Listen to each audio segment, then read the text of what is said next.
Hi friends, അപ്പോൾ എല്ലാവർക്കും നമ്മുടെ പുതിയൊരു വീഡിയോയിലേക്ക് സ്വാഗതം.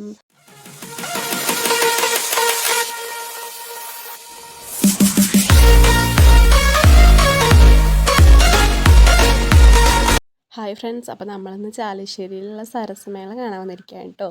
കുടുംബശ്രീ ദേശീയ സരസ്മേളയാണ് ഇവിടെ നടക്കുന്നത്. അപ്പോൾ 2-ാം തീയതി മുതൽ 11-ാം തീയതി വരെ ഉണ്ട്. അപ്പോൾ ഞങ്ങൾ ഇന്ന് നാവ്യ ചേച്ചിയുടെ പ്രോഗ്രാം ഉണ്ട് എന്ന് പറഞ്ഞിട്ട് കാണാൻ വന്നതാണ് കേട്ടോ. അപ്പോൾ ഞങ്ങൾ ഫസ്റ്റ് അതിൻ്റെ ഉള്ളിലൊക്കെ പോയി നടന്ന് കുറേ കണ്ടു. ഒരുപാട് സാധനങ്ങളുണ്ട് കേട്ടോ. അതിൻ്റെ ഉള്ളിൽ വിൽക്കാനും കാണാനും ഒക്കെ നമുക്ക് അതിൻ്റെ ഉള്ളിലേക്ക് ഫ്രീ ആയിട്ട് കയറാം. പിന്നെ ചെടികൾ, ഡ്രസ്സ്, പിന്നെ വീട്ടിലേക്ക് ആവശ്യമായിട്ടുള്ള എല്ലാ സാധനങ്ങളും അതിൻ്റെ ഉള്ളിലുണ്ട്. പിന്നെ നമ്മളുടെ സംസ്ഥാനത്ത് മാത്രമല്ല, പുറമേ നിന്നുള്ള രാജസ്ഥാൻ, കർണാടക, ഹരിയാന അങ്ങനെ കുറേ സ്ഥലത്ത് നിന്നുള്ളവർ വന്നിട്ടാണ് കേട്ടോ അതൊക്കെ ഇവിടെ ചെയ്യുന്നത്. കണ്ടില്ലേ, ഇതൊക്കെ രാജസ്ഥാനിൽ നിന്നൊക്കെ വന്നവരാണ്. അപ്പോൾ ഇത് യാനുവിന് അതൊക്കെ കളിപ്പാട്ടാന്ന് വിചാരിച്ചിട്ടാട്ടോ യാനു. അത് നമ്മുടെ വീടിനുള്ളിൽ നമ്മളിങ്ങനെ ഷോക്കേസിലൊക്കെ കാണാൻ ഭംഗിക്കൊക്കെ വെക്കില്ലേ, അങ്ങനത്തെ ഒരുപാട് ഐറ്റംസാണ്. ഇത് കണ്ടില്ലേ, നമ്മുടെ വീടിൻ്റെ ഫ്രണ്ടിലൊക്കെ ഇങ്ങനെ തൂക്കിയിട്ടില്ലേ. കൂടുതൽ നമ്മളത് ലക്ഷദ്വീപിലൊക്കെ പോയാലേ അങ്ങനെയുള്ള സംഭവങ്ങളൊക്കെ കാണാം അല്ലേ.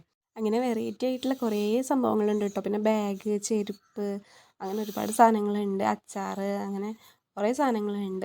അത് കഴിഞ്ഞിട്ട് പിന്നെ ഞങ്ങളിതാ 2 കളിപ്പാട്ടാണ് മേടിച്ചത്. യാനുവിനൊരു വണ്ടി, അൻവികയ്ക്കൊരു കിലുക്കം മേടിച്ചു. അത് കഴിഞ്ഞിട്ട് ഞങ്ങൾ അവിടെ നിന്ന് ഇറങ്ങി. അപ്പോൾ അതാ യാനു തീവണ്ടി കണ്ടിട്ട് തീവണ്ടിയിൽ കയറാൻ പോയി കേട്ടോ. പിന്നെ ഫുഡ് കോർട്ടൊക്കെ ഉണ്ട് കേട്ടോ, നല്ല ഭക്ഷണമൊക്കെ കിട്ടും അവിടെ. ഞങ്ങളവിടെ പോയി നോക്കിയിട്ടുണ്ടായിരുന്നു, പക്ഷെ നല്ല തിരക്കായിരുന്നു കേട്ടോ. അതുകൊണ്ട് പിന്നെ ഞങ്ങളവിടെ പോയില്ല. അങ്ങനെ യാനുവിൻ്റെ പരിപാടിയെങ്കിലും നടക്കട്ടെ എന്ന് വിചാരിച്ചിട്ട് പിന്നെ അവനെ ഞങ്ങൾ തീവണ്ടിയിലൊക്കെ കയറ്റി. അവൻ ഉറക്കമൊക്കെ വരുന്നുണ്ടായിരുന്നു, എന്നാലും അവൻ നല്ല സന്തോഷമായിട്ട് തീവണ്ടിയിലൊക്കെ കയറി കേട്ടോ.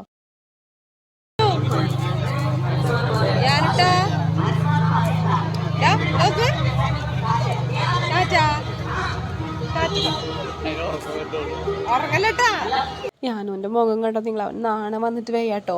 ഉറക്കമുണ്ട്, പിന്നെ അറിയാത്ത കുട്ടികളുടെ അടുത്ത് നിന്നിട്ട് തീവണ്ടിയിൽ പോവല്ലേ, അപ്പം അതിൻ്റെ ഒരു ചമ്മലും ഉണ്ട് അവന്. അപ്പോൾ ടാറ്റൊന്നും തന്നില്ല, അങ്ങനെ ചിരിക്കുകയാണ് ഇരുന്നിട്ട്. അങ്ങനെ അവൻ്റെ സന്തോഷം നടക്കട്ടെ എന്ന് വിചാരിച്ചു.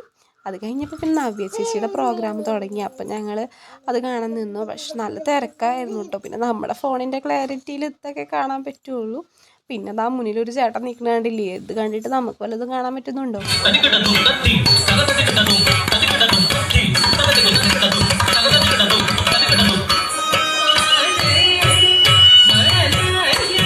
അങ്ങനെ നവ്യ ചേച്ചിയുടെ പരിപാടി കഴിഞ്ഞപ്പോൾ ഞങ്ങൾ വീട്ടിലേക്ക് സ്കൂട്ടായിട്ടോ. അത്രയുള്ള video. Tata bye bye, see U.